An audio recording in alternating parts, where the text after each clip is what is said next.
तरीके से एक बोलते हैं ना, हम थिन लाइन पे चल रहे हैं। आसान बिल्कुल नहीं है। हर दिन मैं भी अपने आप को सुबह में बैठती हूँ, मेडिटेशन पे लगती हूँ, क्योंकि जो मेरी डायरी हमेशा फुल रहती थी, पिछले 1.5-2 साल से वो डायरी में कुछ लिखा ही नहीं गया है, सिवाय छोटे मोटे जूम कॉल्स के या वट एवर, बट वो डायरी खाली रही है। तो कहीं ना कहीं सबकॉन्शियसली यस थोड़ा सा फिक्र होने लगती है कि क्या हो गया, क्या करियर ख़त्म हो जाएगा, क्या आगे बढ़ेगा, हेलो काम कैसे होगा, पैसे कहाँ से आएंगे।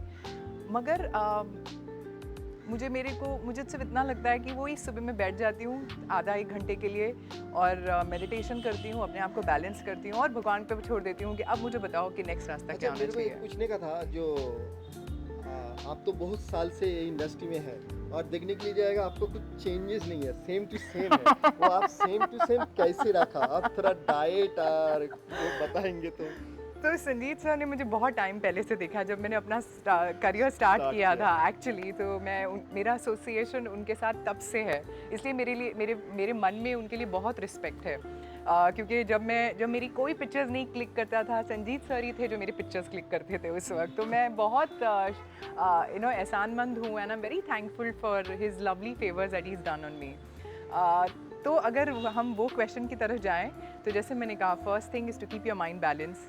आपकी स्पिरिट हाई रहनी चाहिए, meditation there is a good way. बोलते हैं ना कि हर बॉडी, हर फेस, हर स्ट्रक्चर, हर बाल आपके किचन में बनता है। अगर आप खाना अपना प्रॉपर्ली खा रहे हैं, आप दारू नहीं पी रहे, स्मोक नहीं कर रहे हैं, कोई भी आपकी ऐसे लाइफस्टाइल चेंजेस आदत नहीं है, मैं बता रही हूँ, आप शायद, मुझे ऐसा लगता है कि मैं शायद हमेशा ऐसे ही रहूँगी। क्योंकि अगर मैं सही रास्ते पे चल रही हूँ, अपने आप का ख्याल रख रही हूँ और मुझे मेरी बॉडी के अलावा मुझे और कुछ इम्पॉर्टेंट नहीं लगता। मुझे ऐसा लगता है मैं इम्पॉर्टेंट हूँ, मेरी बॉडी इम्पॉर्टेंट है, ये मेरा टेम्पल है।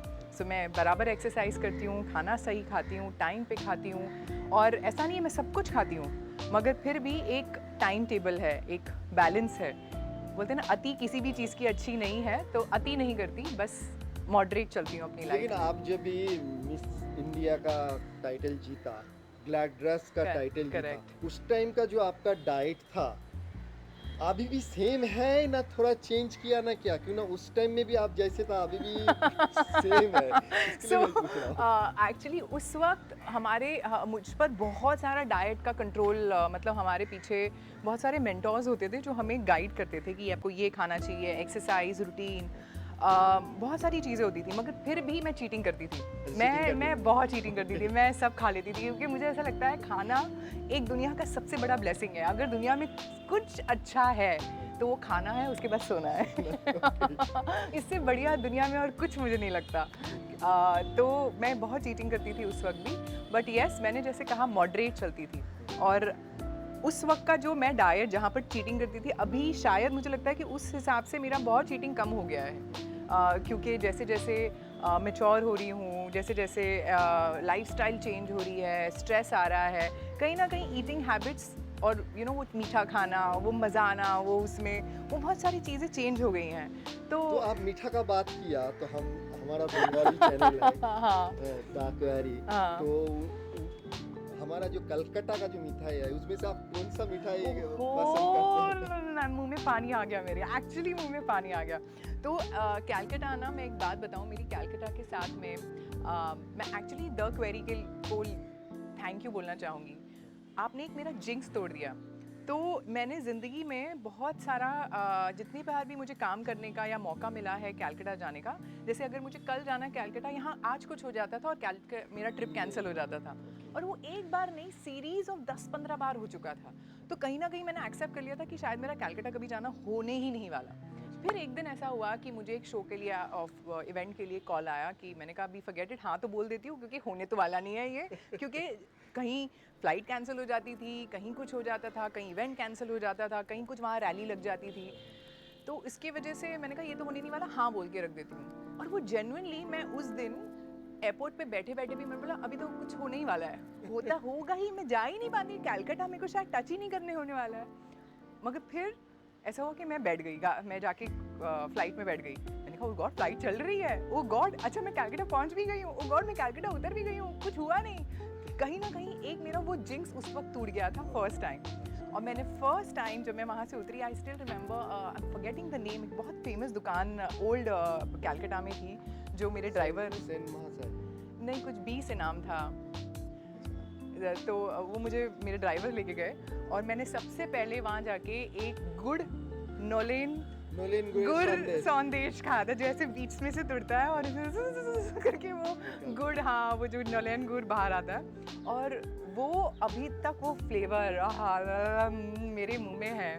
और मैं एक्चुअली नोलेन गुड़ जो गुड़ वो खजूर से बनता है, हाँ, खजूर हाँ, का जो जूस आता है उससे बनता है, पाम जागरी, हाँ पाम जागरी। करेक्ट। तो वो मुझे उस वक्त भी बताया गया था कि, और मुझे लगता है कि उससे ज़्यादा टेस्टी मैंने कोई मिठाई नहीं खाई है। वो जो मिठाई उस वक्त, अभी मुझे लगता है कहीं मिल जाएगा क्या अभी मिलेगा क्या बट यस, कैलकाटा की तो सारी चीज़ें बहुत अच्छी है, खाना कितना अच्छा है यार।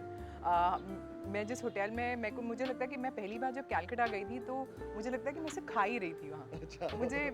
मुझे खाना बहुत पसंद है, तो मैंने शायद सारी डिशेस वहाँ से और टेस्ट कर ली होंगी। एक दिन जब इवेंट ख़त्म करके जब मैं वापस आई तब तक शायद बुफे क्लोज़ हो गया था एंड मैं अपने होटल में वापस आई। मैंने अपने शेफ़ को रिक्वेस्ट किया कि आप मुझे क्या बना के दे सकते हैं, तो उन्होंने शायद मैं नाम भूल रही हूँ बट उन्होंने कुछ ऐसे दही नहीं शायद पोस्तो आलू, यस आलू पोस्तो, वो मगर वो दही में ही है ना होता नहीं, वो पोस्तो एक खसखस बोल के जो हाँ समथिंग, वो मुझे ऐसा लग रहा था कि दही जैसा ही दिखता है वो। तो वो एक बोला कि मैडम ये खाइए, ये बहुत आपको अच्छा लगेगा और आपको भूख आपकी इसमें से लाइट भी खाना है ये, और आपकी भूख भी आपकी अच्छी रहेगी। और मैंने जिस वक्त मैंने वो टेस्ट किया मैंने बोला ये क्या बनाया, ये क्या है ये, and I really thank my chef that day for giving me such a fantastic meal. So I think Calcutta के पानी में ही कुछ जाता है।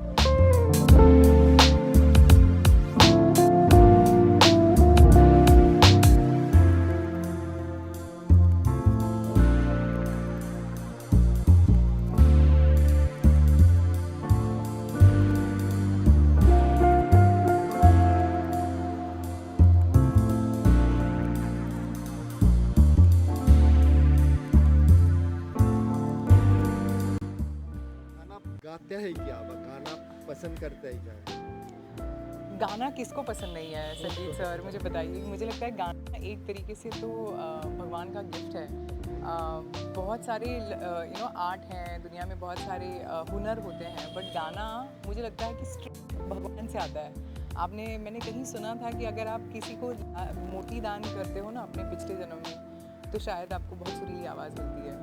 ऐसा सुनने में आया था, ऐसा सुना था मैंने कहीं। तो मुझे लगता है वो वाकई जो गा सकता है और अच्छा गाता है उसको ऐसे ही लगता है कि वाकई भगवान है। आपका पसंदीदार सिंगर कौन?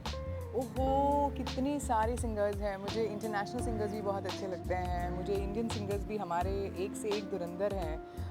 मगर मेरा फेवरेट और जो मुझे बहुत पसंद है, वो जो चुलबुलाहट है, वो शायद मैंने अभी तक कहीं नहीं सुनी है, वो किशोर कुमार की।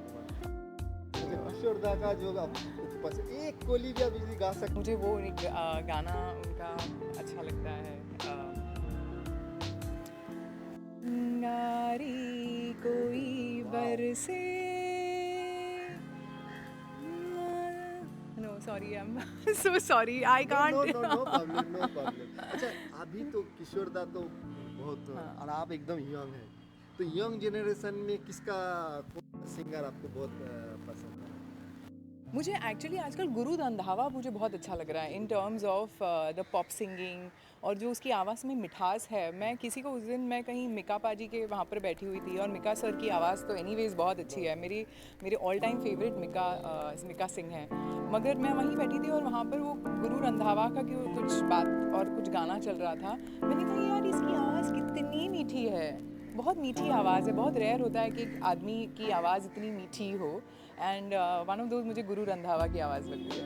अच्छा, आप सोचिए, आप एक्टिंग करते हैं, आपका सामने आपका ऑपोजिट में अमिताभ बच्चन जी है, तो आप क्या फील करेंगे जो अमिताभ जी का साथ एक्टिंग करने में? मैं क्या फील करूँगी? मैं हो जाऊंगी पहले तो। मुझे लगता है कि मैं गिर ही जाऊंगी ऐसे तो मतलब ये हर एक्टर का ड्रीम है उनके साथ काम करना। और मुझे एक चांस मिला था, मेरे पास बहुत बड़ी फ़ोटोग्राफ भी लगा के रखी है मैंने अपने घर में, जहाँ पर मैंने उनके साथ एक ही मंच पर एक ही हमने कविता शेयर करी थी। और मैं उस मामले में बहुत लकी रही हूँ कि मुझे उनके साथ में जुगलबंदी करने का मौका मिला था। So I'm very fortunate and I really want to thank my stars, my mom, my dad for giving me this opportunity to work with Amitabh Bachchan. अच्छा, आप अभी का कौन एक्ट्रेस आपका बहुत पसंदीदा है? अभी के एक्ट्रेस में मैं नहीं बोल सकती, मगर मेरी एक ही एक्ट्रेस है जो मुझे बहुत बहुत ज़्यादा पसंद है, और उससे मैंने शायद मुझे उससे बेटर कभी कोई एक्ट्रेस नहीं लगी है। वो शायद क्योंकि मैंने उनको बचपन से देखा है या इमिटेट किया है, या मुझे ऐसा लगता है कि वही एक आइडल है, वो है माधुरी दीक्षित। अगर मैंने ज़िंदगी में जितने भी गाने, मैं खुद एक कथक डांसर हूँ, अगर मैं इंस्पायर हुई थी कथक करने के लिए बचपन में तो उनको देखकर हुई थी। और मुझे नहीं लगता कि उनसे कोई भी खूबसूरत एक्ट्रेस है या उनके जैसी कोई भी अदाकारा है जिनकी अदाएं, मस्ती, नैन, नक्शा, वो मैं खा सकती हूँ उनको, पूरा खा सकती हूँ उनको। अच्छा, मेरे को और एक चीज़ पूछने का था। अभी सोचो आपके सामने ऑफर है, कोई आपका हीरो अभी के जनरेशन में मुझे लगता है कि एक जिनको मैं रियली मिस करूँगी नहीं काम करना, मैं एक्चुअली वो बोलना चाहूँगी, जो मेरे लिए एक तरीके से इंस्पिरेशन भी रहे हैं, वो है इरफान खान। आई थिंक मैं वो मिस करूँगी ऐसे एक इंसान के साथ में काम करना, बिकॉज़ मैंने अगर हम जब भी हम अपनी स्टडीज़ करते हैं, थोड़ा समझने की कोशिश करते हैं एक्टिंग के बारे में, मुझे लगता है वो एक इंसाइक्लोपीडिया है इन अ लॉट ऑफ वेज। उन्होंने एक्टिंग की भाषा चेंज कर दी। एक दिलीप कुमार ने एक्टिंग की भाषा लाई थी, और एक इरफान सर ने एक्टिंग की भाषा लाई जो अंडर प्ले है करना। मुझे लगता है कि मैं वो मिस करूँगी, उनके साथ नहीं काम करना। मैं जब उनकी डेथ भी हुई थी, जब वो एक्सपायर हुए थे, मैं थोड़ा शेकअप हो गई थी। मैंने कहा ओह, ये अपॉर्चुनिटी चली गई उनके साथ काम करने की। एक अपॉर्चुनिटी मैं बहुत लुक फॉरवर्ड कर रही थी। बट अभी के यंग जनरेशन में अगर मुझे कोई लगता है कि वाकई बहुत अच्छा काम कर रहा है, वाकई अगर कुछ अलग से करने की कोशिश कर रहा है, तो मैं बोलना चाहूँगी कि अभी की जो एक्ट्रेसेस हैं ना, वो एक्टर बन चुकी हैं। वो मेल एक्टर की तरह काम कर रहे हैं। अभी हीरोइन ओरिएंटेड रोल्स इतने सारे निकले हैं, जैसे मैं बिजॉय नाम्बियार की उस दिन नवरस्य देख रही थी जो मणिरत्नम की है, और रेवती का मैंने जो शो देखा, जो रेवती का, मुझे लगा यार ये एक मेल एक्टर की क्या ज़रूरत है, यही मेल एक्टर है, यही फुल ओरिएंटेड, मतलब उन्होंने तो रेवती एनीवेज एक बहुत मंजी हुई कलाकार हैं, बहुत सीनियर एक्टर हैं। तो ऐसे ऐसे बहुत सारे मुझे लगता है कि हमारे लेडीज़ जो हैं कॉन्कर कर रहे हैं, जो विमेन एक्टर है, विमेन एम्पावरमेंट है, वो कॉन्कर कर। Thank you so much sir, it was such a pleasure. And Sanjeet sir, I am very thankful to him. मैंने जैसे कहा कि कॉलेज में थी और इनके ये होते थे शोज में, इवेंट्स में, ये एक इंसान होते थे बहुत स्वीट फोटो खींच देते थे, मुझे किसी को बोलने की ज़रूरत नहीं पड़ती थी, वो मुझे वहाँ खड़ा करते थे, रूपाली पोस्ट करो, और मैं पोस्ट करना चालू हो जाती थी। और आज तक मुझे लगता है वो जो कैमरे की चस्का लगा कि उसके बाद कभी रुकी नहीं मैं। And I only want to thank you for it. Thanks. The Query, thank you so much for giving me this wonderful opportunity. आप बहुत अच्छा काम कर रहे हैं, ऐसा ही काम करते रहिए, लोगों का दिल जीतते रहिए, हमारा दिल जीतते रहिए, और ऑफ कोर्स दुनिया को कॉन्कर कर लीजिए।